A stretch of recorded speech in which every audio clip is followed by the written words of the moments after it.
Hey guys, how's it going? It is Wednesday, something or other. I'll schedule this tonight, 17th of December. Wow, Christmas like next week.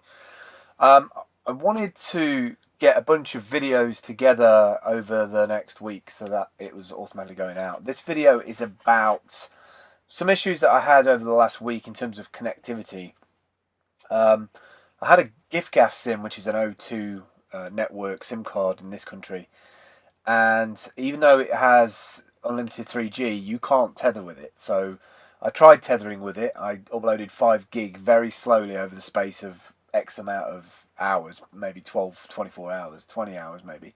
And I got a very polite message saying, we think this is being tethered on my computer, blah, blah, blah, blah.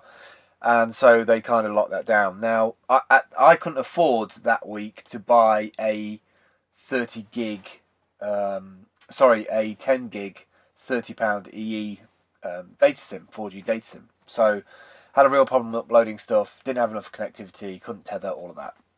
So it made me look at more efficient ways of getting the most out of using cellular bandwidth. And I found a few apps, one for Android, because I've got an Android phone, I've got a OnePlus One, and one for iOS. And I thought I'd share them with you because I think if you've got a cellular package that has a bandwidth quota limitation on it, which most of us have for 4G, maybe it's 5 gig, 10 gig, maybe you get more than that. This is just a really nice way of compressing the amount of data you use and therefore getting more out of your monthly quota. And if you're in a situation like I am, in a caravan in the sticks somewhere, your connectivity, having connectivity is super important to you, but also getting the most out of it for the money, especially if you're sort of tight on money every week, or you don't want to spend loads of money on 4G connectivity because it's really quite expensive still.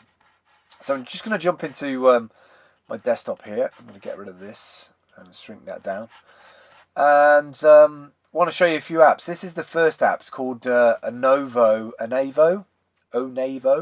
Extend for iPhone and iPad, and it's a free app. It works really well. What it does, it creates a VPN connection, a virtual private network between you and its server, and it compresses images and various other data traffic using various algorithms on their server. So you're basically requesting the pages, URLs of different websites, social accounts, Instagram, things like that, through their server. They do compression, then they send you the stuff. And it's good. It's pretty good. It's pretty seamless. Once you've installed the app and installed the VPN profile, it automatically, if the app's running, it automatically connects the VPN. And I'm actually using it now with the 4G connection. And I'm checking on this every couple of days. So far, I've saved like 1.3 gigabytes over the space of about 3 or 4 days. So, you can see that if you're a heavy user, you can kind of get a more boost, even if you're just doing web browsing, using Flipboard or taking photos on Instagram, things like that. Obviously, it's not great on things like YouTube because that is, data. You can't really compress a video as such. But again, the jury's out on that because I haven't really looked into that. This is for iOS. And then I also found another one for Android, which is called Oprah Max. And this is really nice as well. Really nice UI on it. Data saving app for your phone that extends the life of your data plan. Get 50% more out of your internet plan for free. So this is a no-brainer really for sort of digital nomads and people living off-grid. If you're paying out for your bandwidth every month and you're worried about hitting that quota, or you keep an eye on that quota, maybe you're uploading videos, downloading videos. You're not going to affect that too much, but all the other stuff that you do, really useful to have an app like this. While I'm on the idea of compression and saving, I thought it made sense to just chuck this into the same video as well. I've been using this free app called Miro Video Converter to convert my MP4s and movies or MP4s that I export out of my editor, iMovie editor, to WebM, because YouTube accepts the Google WebM VP8 codec format, and this converts it into standard def and HD, and it's pretty fast. It's not super fast. I've been looking at other solutions. There's another one where you can get a how to convert MP4 to WebM. Gives you a whole thing about this missing package manager called Homebrew.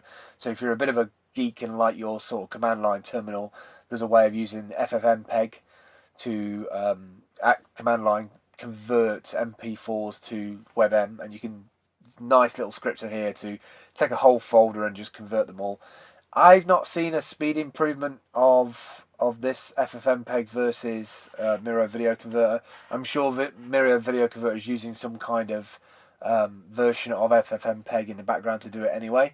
But yeah, I use this to just drag and drop, convert them to WebM HD, and the file size is massively smaller. And the quality, yes, I can tell the difference, but you know, I'd rather upload a 60 or 70 meg file compared to like a crazy 600 meg file that I've exported out of iMovie.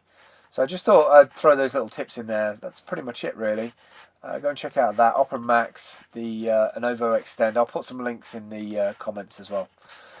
Don't forget to subscribe. It's really good to have subscribers along for the ride. Also, it'd be good to build up those monthly earnings to do more YouTube shows. I'd really love to do that because I'm starting to dig using YouTube again. Also, I'm going to work out getting my set sorted out. I'm going to get another light. I'm going to get another light, similar light to this, here, and sort of position them in, but also laser cut a little frame that goes around the edge with LED light strips in, and see if I can light this independently of these lights in front of me. That way I don't have to have these all laid out in the caravan. I can just have this screen and flicker light to put it on. I don't know if it'll work. It should cast enough light out. I'm not sure about the middle bit. I might have to have a few more lights onto the background. But experimentation, it's all good. Thanks for watching. Don't forget to subscribe, like I said, and I will catch up with you soon.